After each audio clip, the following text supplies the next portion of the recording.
like an email for Dude, that graphic. what we really need is some thumbnails.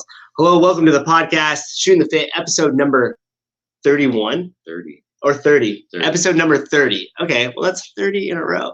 We could throw a little banner Killing up it. here when we do our discussions, if you would like. You do like 30th episode? Yeah. Yeah, we can. Just right. celebrate every episode. Well, Matt, yes, we made it to 31. Hey, guys, we made it. Actually, I don't want to speak too soon. We never know. Yeah, I know. All of a sudden we stop. Now that we have this ticker banner. Oh, that's so cool. I don't think I spelled episode right. Well, there you have it, folks. It's Okay. 30th episode. Episode. All right. So what are we discussing here besides your My experience with situation on the Airdyne. bike? Yeah, it was funny. Before you go back over that conversation, as you were saying, people from the gym have been listening to this. Yeah. I know my mom listens to it at lunchtime Well, often, so tread lightly Cindy? now. you're in for one hell of an episode. Number 30.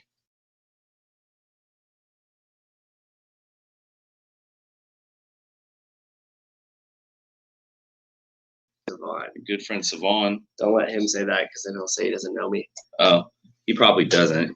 I don't But know. he- I don't even know if I'm on the list of liked people. He's one of those guys that blows up and then acts like he doesn't know anybody. I will say I've talked to him a lot less since that Josh podcast. That's for sure. Well, our friend Savon, your Hello. friend Savon, posted on his story last night a clip from his podcast, and it was about Well, it's riding the Airdyne for too long. yeah, and the experiences that happen from that, which Yeah. Albert has experienced. Personally, I have not. Yeah. It's primarily a male experience, but Well, if you are a female listener out there and you do have the same experience, pretty much it's like when your foot falls asleep, but instead of your foot falling asleep from riding the bike, it's your male genitalia. I was wondering how you were going to say that. That's funny. Savon says it very straightforward. He says I think if anybody follows or knows who he is, we know Savon's a pretty straightforward dude. And we reposted it on the thing, but it was pretty hilarious. yeah, but Did you hear the one where he used the kid's porta potty, little like potty trainer thing, and pooped in his van? no, What? You haven't heard that one? no, I haven't heard that. Oh my gosh! Should I tell it? Yes. Okay, so so if you're eating lunch now, stop. He has this little this little bucket with like little kid lid seat, so he can help like potty train his kids. Okay. But he brings it with him to the skate park because they always have to like go to the bathroom. There's no bathroom nearby. Okay. So he said he got there, his stomach was bothering him. He just drank an espresso, and all of a sudden he had to take just an emergency crap. Like it was happening. It was happening now. So he threw the little porta potty thing in the back of the van. And he's doing his business, and he says, and by the way, the kids were still sitting in there. So they start getting upset because it smells so bad, and they can't get into the van that they yell that they're going to throw up.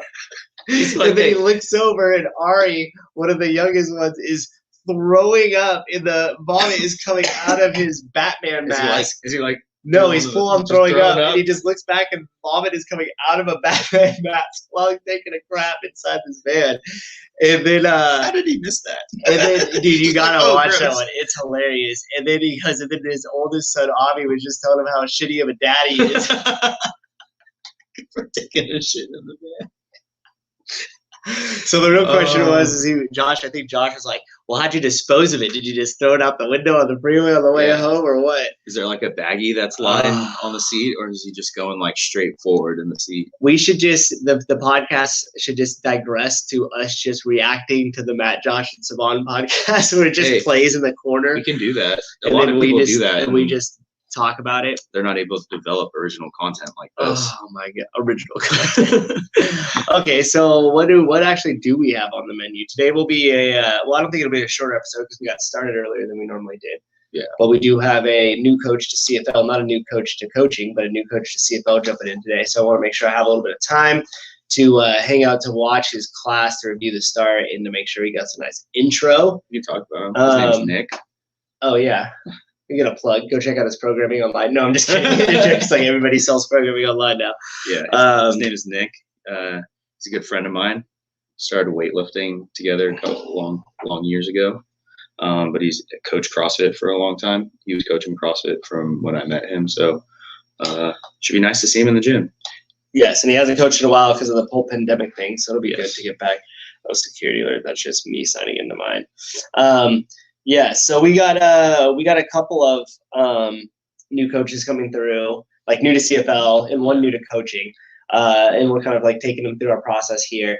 And that's something that's an interesting conversation because sometimes people say, like, do you rely on like certificates or like, you know, do you have your own training system as you bring people in? Yeah. And for me personally, I think it's like the correct answer is, although both those things are obviously important, especially the way you incubate new coaches into your gym.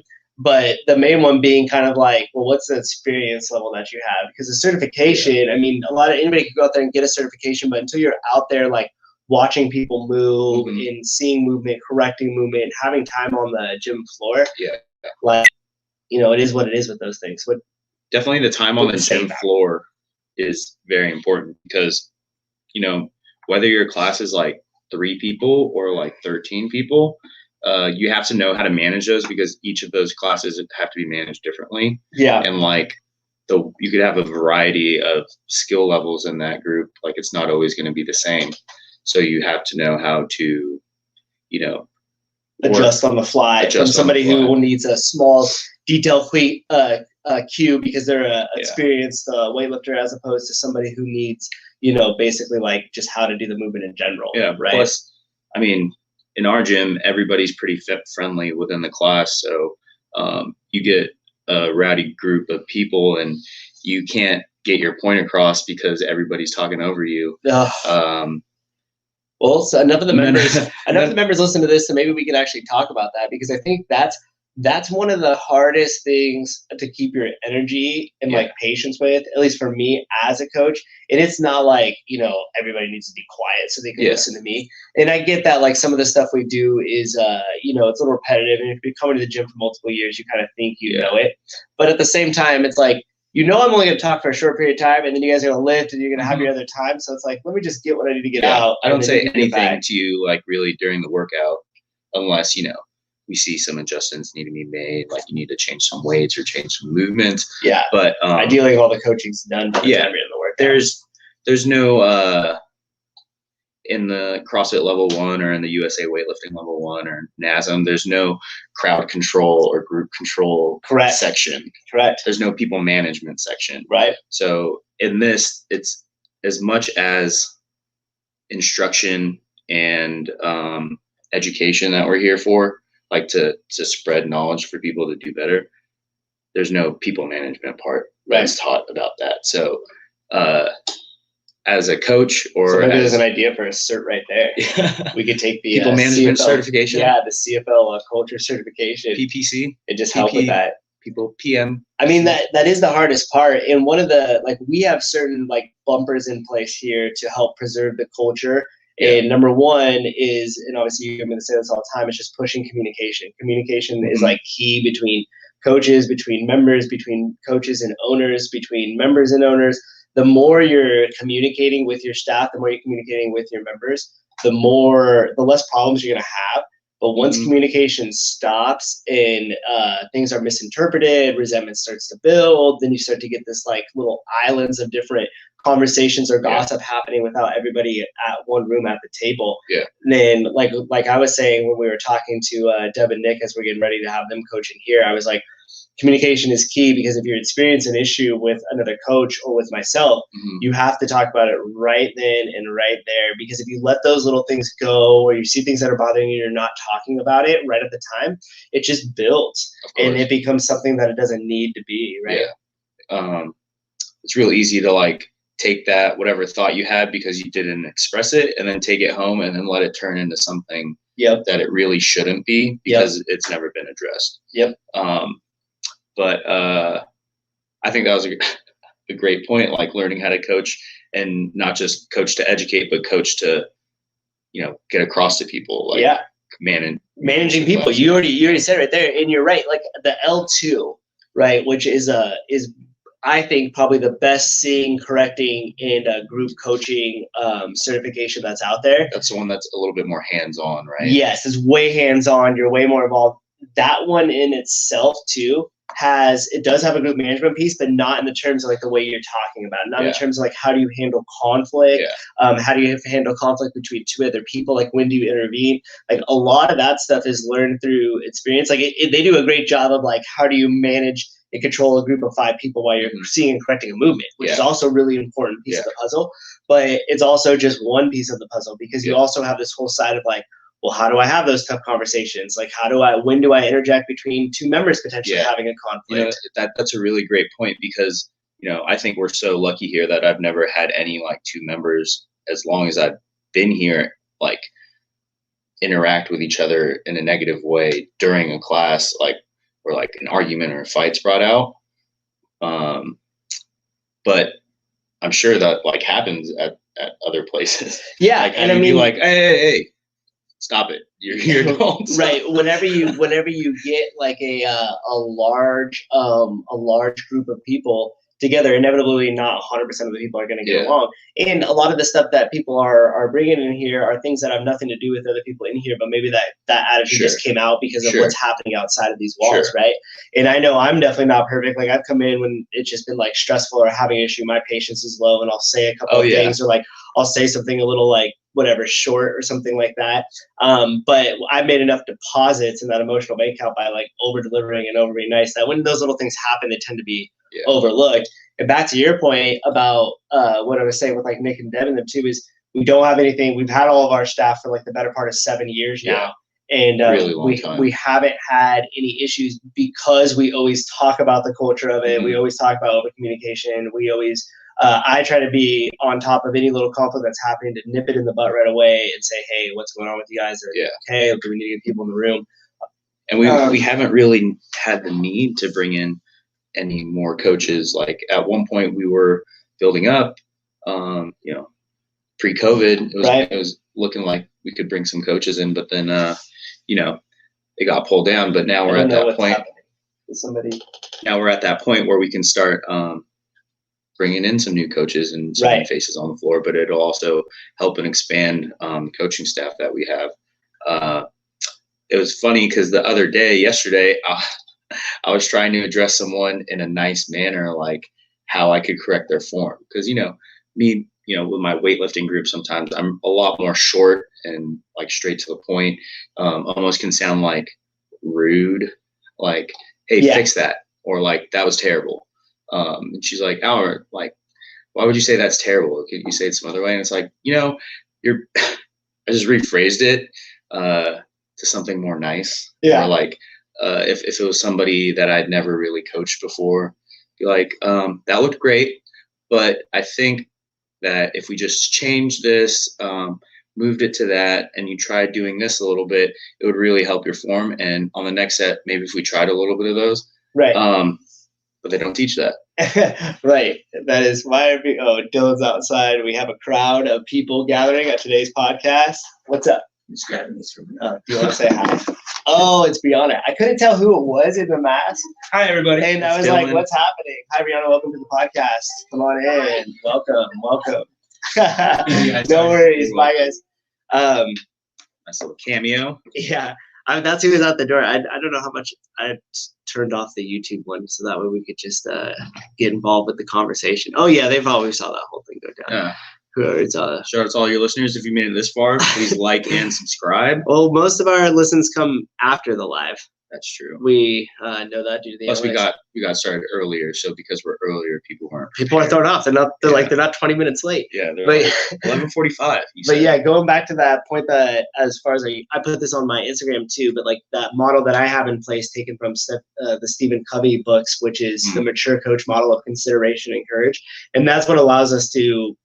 That's our litmus test, like how we balance those interactions. Like, you being a little too direct, a little too forward. And again, it goes back to the individual relationship you have with the person, right? Because there's some people on the floor who'll just say like whatever to, because you have that relationship with them, that's fine. As opposed to, like you said, somebody new, it might be approached a little bit differently.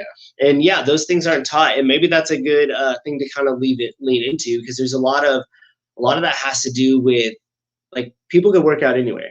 You can come up with a workout from anywhere. You can come up with a program online. You don't need to leave where you're staying, where you live to No. get like a workout in. Yeah. So if you're not delivering on your experience, like if you're hyper focused on your workouts or like, their performance, which is all great, which is all necessary. But if you're hyper focused on that and you're not actually focused on the way it makes them feel when they leave and how they feel when they kind of think about the gym or when they think about going to the gym that day and like all that stuff, like if that feeling isn't awesome and they're not like super excited to be in there, then they'll go somewhere else. You can work out at home. We've already seen that with quarantine, right? So what you got to try to bring to the table is the like really awesome positive experience with class. And we get, as coaches of fitness, we get a little leg up on that because we're putting them on drugs. We're kicking them on endorphins right after they leave, right? True. They come in, you finish the workout, you're gassed. As you recover, you get that endorphin kick.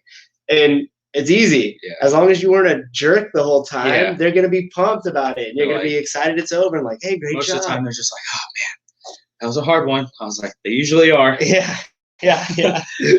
Like, you keep coming back, though. Like, so it's not hard where you can't come back and it ruins everything for you. Like, you came back.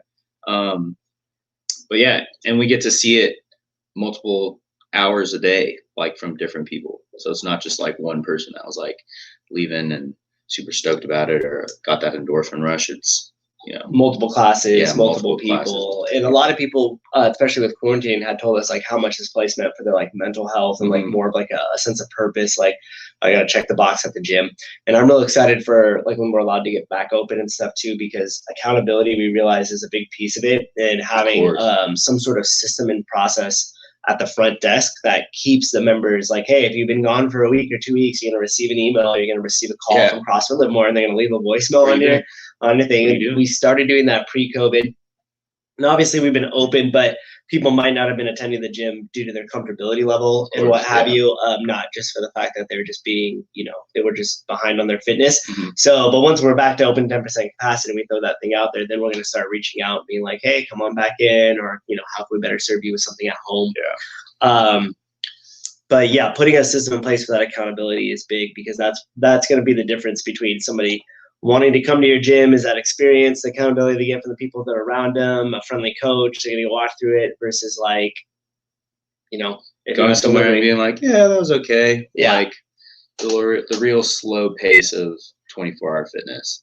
Yeah, you got to be self-motivated for those things, because you got to look up your own program. You got to get in there. Nobody stretches, because that's the boring, annoying part of every workout. Yeah. So if you're not being led through that, you're not going to warm up properly. You're not going to stretch properly. People stick themselves on the piece of cardio equipment of their choice for an hour, watching TV.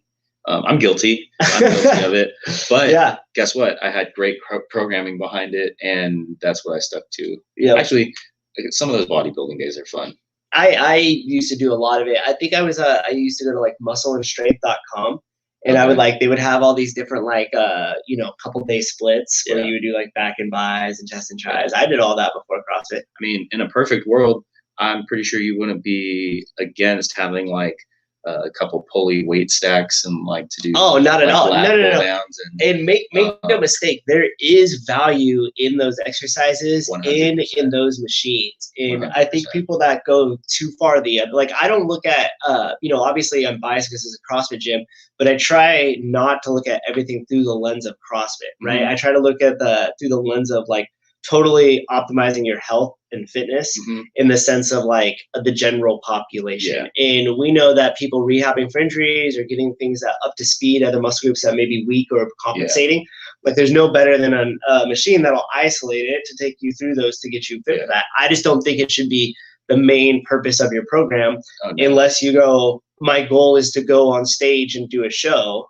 Okay, well then that's your goal. So you're right where you need to be. Yeah. But if your goal is just to optimize your health, then you might want to throw in some more compound movements in there and make sure it's more functional rather than just the machines. But the health center and the gym of the future that I envision us being in will have a whole machine section to it. Maybe not all of them, because some of them aren't as valuable, but I would say 85% of them in there. Well, like the Smith machine. The machines just make things more isolated.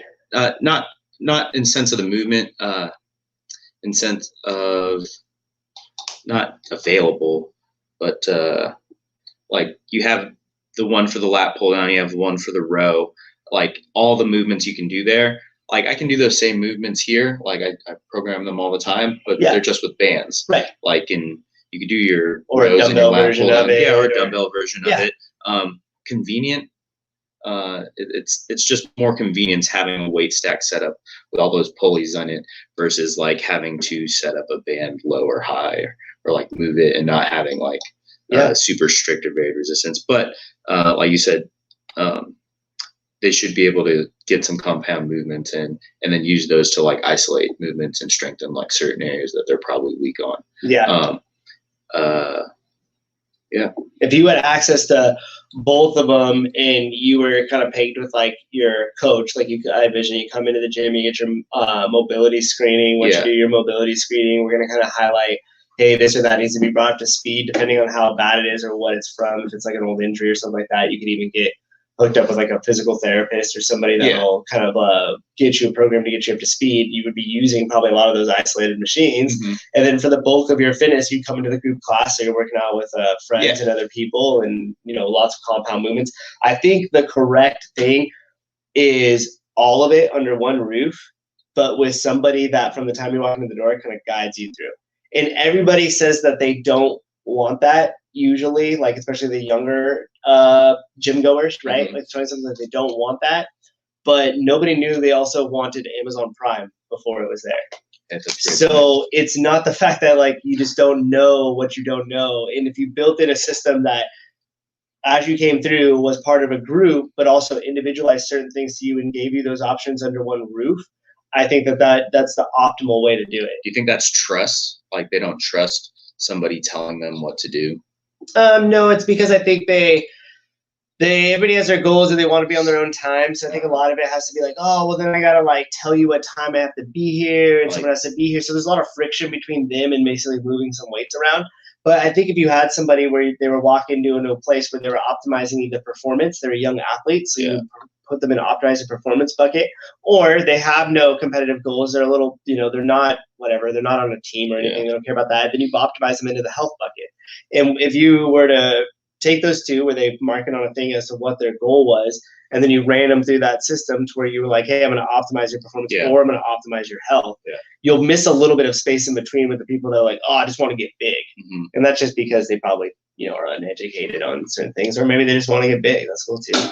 Yeah, I think there's just like the fitness industry or what fitness has like started out as and like how we see it in terms of like health is just so different because people are like, why do you go to the gym? Like, and I think as the technology of the wearables gets better, you'll be able to loop that in, right? So then people will be like, oh, well, my watch like is actually part of my gym. Like I give them my data, I get like feedback on it. Like I get to gamify it in my workout a little bit. It gives me a readout of like my heart rate maybe, or like different things like that, your sleep, similar to how your Whoop would. But that would be also interlinked with the, you know, the operating system or whatever the gym was. And then you could get a whole like feedback on it. So it's kind of that might incentivize people to move towards that health side too, because you're giving real-time metrics all the time. Kind of like the questions like my grandma asked me, like, why do you go to the gym so much? It's like, well, I like to do this thing called weightlifting where it's like very technical and you have to like do a bunch of other exercises. But also I like to do it because when I'm not in the gym, I'm able to like do X, Y, and Z, like move more healthily. Like I'm not going to like hurt my back when I like clean out the garage or like do chores. Like my joints feel good, like for the most part, other than heavy training, but like still survive a pandemic. Yeah. That's what I'm like, that's a part of what I do specifically. Like, but outside of the gym, it's so like, I can do these things. I can go play with my nieces and nephews and like not have to worry about throwing out my back. Right. Or like, you know, something that'll help me in the future. And you're strong, so you're resistant against potential accidents. So something does come up and you know, God forbid something happens, like your body's going to be way more tolerant and be able to handle it and repair itself from it than people who are not exercising. Yeah, you hear about people like getting into a car accident, but like his spine should be like destroyed, but because of the musculature around his spine, it was able to like protect his body, and then you know, he's not a paraplegic anymore, or she. All right, so I think we'll probably round it there because Nick and Deb just walked in, and we want to get some time between them. Okay, so thank you guys so much. This has been episode Shoot the Fit number 30. 30. Okay, yeah, I was gonna say 31, but I forgot. Let's grab some analytics real quick. Yeah, we're gonna shout out some. Buzzsprout was down for a little bit. They sent me this email saying that it was down. Oh. And it popped back up, and then some of the analytics came back through. So this might not be 100% current, but we'll go with it's off that. We're gonna bring back the shout out of the city. Yeah. Who has the most downloads? Right behind our local San Francisco, California, we have Columbus, Ohio. So shout out to all of our people in Columbus, Ohio. If you know the people in Rogue, Matt would love to sit down and have a podcast with them. I'll try to make it good, I promise. Yeah, let's not overlook the fact that San Francisco is number 1. I'm pretty pumped about that because that's good. Heroes. People are listening. We got people nobody on YouTube, but maybe we'll see the YouTube people afterwards. Okay, so other than that, we are going to jump in and work with new coaches here. Albert, you want to say anything before we go? Final thoughts? Hey, you got to still keep drinking more water. Like, it's serious. Keep drinking water. If you're not drinking more water, why haven't you? If you're listening to this right now, go drink some more water. Albert's on the water kick. All right, guys, thanks so much for listening. We will catch you next week. Goodbye. Have a great day. Adios. Okay, so that is done.